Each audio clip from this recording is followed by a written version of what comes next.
the American dream. For many in the 1970s, it looked a lot like the suburbs of Norwood Park, Illinois. Manicured lawns, two-car garages, and friendly neighbors who always waved hello. It was a picture of safety, of community.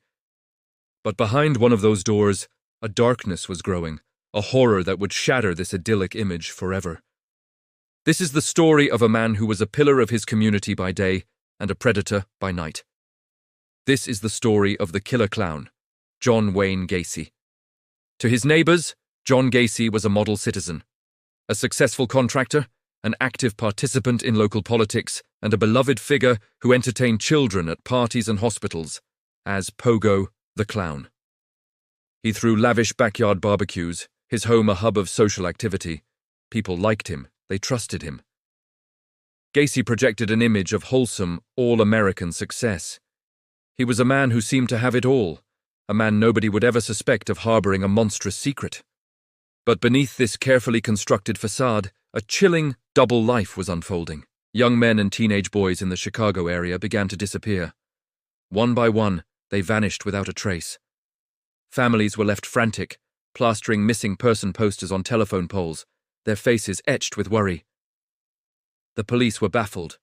The cases seemed unrelated, a tragic string of runaways or unfortunate accidents. There were no bodies, no witnesses, no clear connections, just a growing list of names and a deepening sense of unease that settled over the city like a fog. The disappearances continued, a silent epidemic sweeping through the community. The victims were often young men Gacy had employed in his construction business, PDM contractors. He would lure them to his home with promises of work or sometimes just a friendly conversation. They were vulnerable, often looking for a job or a place to stay. They saw Gacy as a helpful, respectable man. They never suspected they were walking into a trap from which they would never escape. The break in the case came in December 1978, with the disappearance of 15-year-old Robert Peast. Robert was last seen speaking with John Gacy about a potential construction job. Unlike previous cases, Peast's disappearance was immediately reported, and a direct line was drawn to Gacy. Detectives began to look at him, not as a helpful community member, but as a suspect. They secured a search warrant for his house on Summerdale Avenue. What they found there would horrify the nation and the world.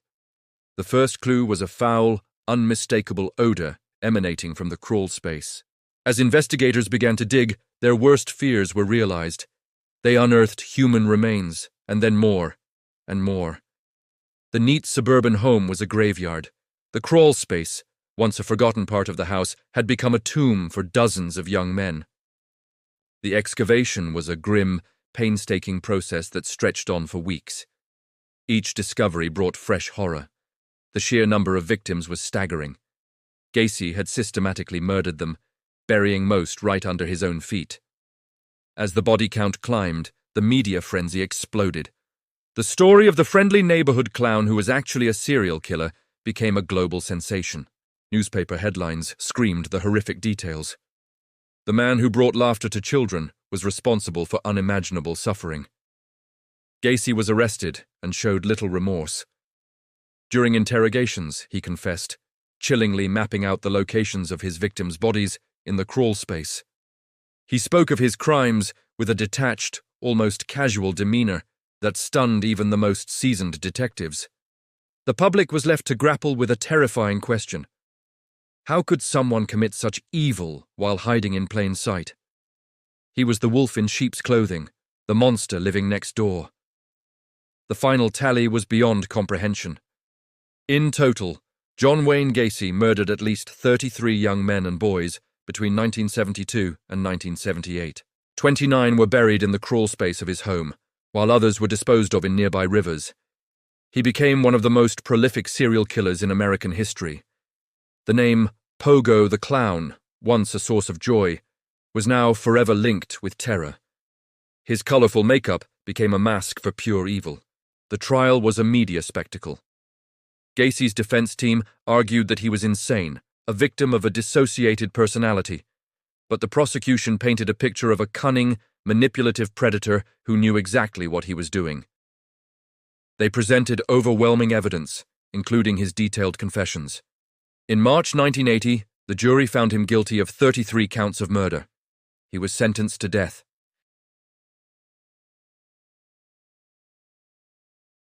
He spent his time painting, often depicting clowns, skulls, and other macabre subjects. His artwork became a morbid source of fascination, with collectors paying thousands for a piece of the killer's mind. He never expressed true remorse for his crimes, maintaining an air of arrogance and denial until the very end. On May 10, 1994, he was executed by lethal injection. The legacy of John Wayne Gacy is a dark stain on American history. It forced society to confront the uncomfortable truth that evil doesn't always wear a monstrous face. Sometimes it wears a smile. Sometimes it wears clown makeup. The case changed the way people viewed their neighbors and the safety of their communities. The image of the idyllic suburb was forever cracked, revealing the potential for darkness lurking just beneath the surface. The story serves as a chilling reminder of the victims, the 33 young lives cut short, and the families left to navigate a world of unimaginable grief. Their names and stories are the true heart of this tragedy, a testament to the devastating impact of one man's hidden monstrosity. The house on Summerdale Avenue was demolished, but the memory of what happened there remains a haunting warning that the greatest horrors are often the ones we never see coming. Thank you for watching. If you found this documentary insightful, please like, share, and subscribe for more deep dives into history's most compelling cases.